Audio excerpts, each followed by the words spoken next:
Welcome back to This Day in Scottish History. I'm your host, Colin MacDonald.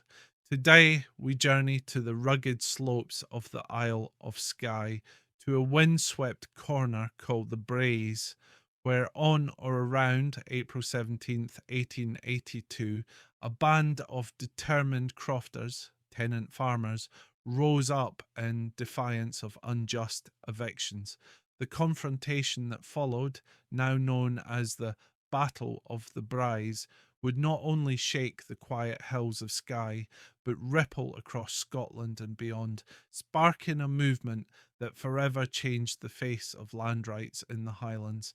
And if you'd like to read more stories like this one, you'll find plenty at bagtownclans.com/thisday.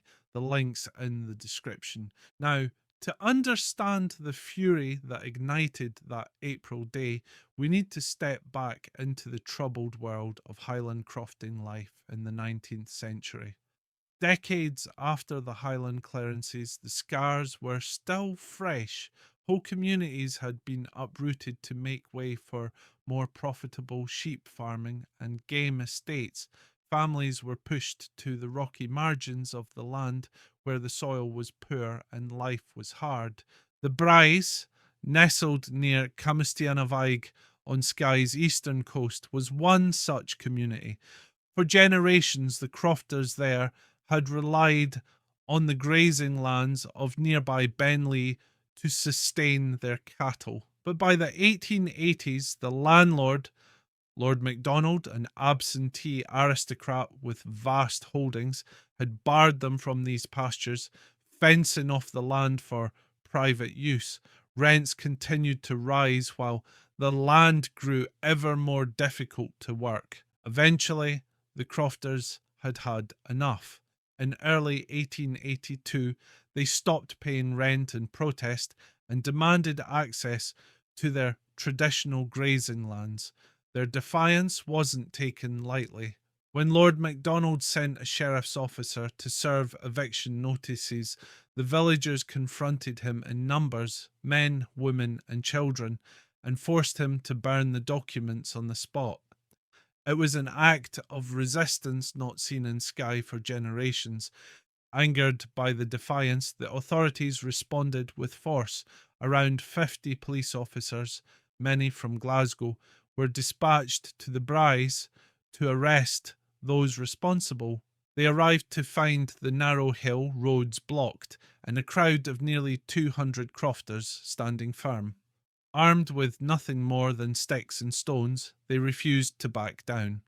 What followed was a brief but violent clash. Stones flew, police batons swung, and several people on both sides were injured. 5 crofters were arrested and later fined, but in the eyes of the crofting communities, they were heroes. They had stood their ground, not just for themselves, but for generations of Highlanders whose rights had long been ignored. The Battle of the Braes caught the attention of the national press, and public sympathy swung sharply in favour of the crofters. The image of city policemen beating poor farmers on a remote Scottish island struck a chord with many. The incident forced the government to take action.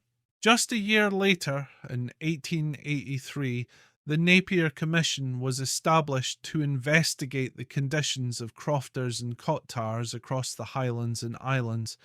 Though cautious in its findings, the Commission laid the groundwork for meaningful reform. The most significant outcome came in 1886 with the passing of the Crofters Holdings Scotland Act.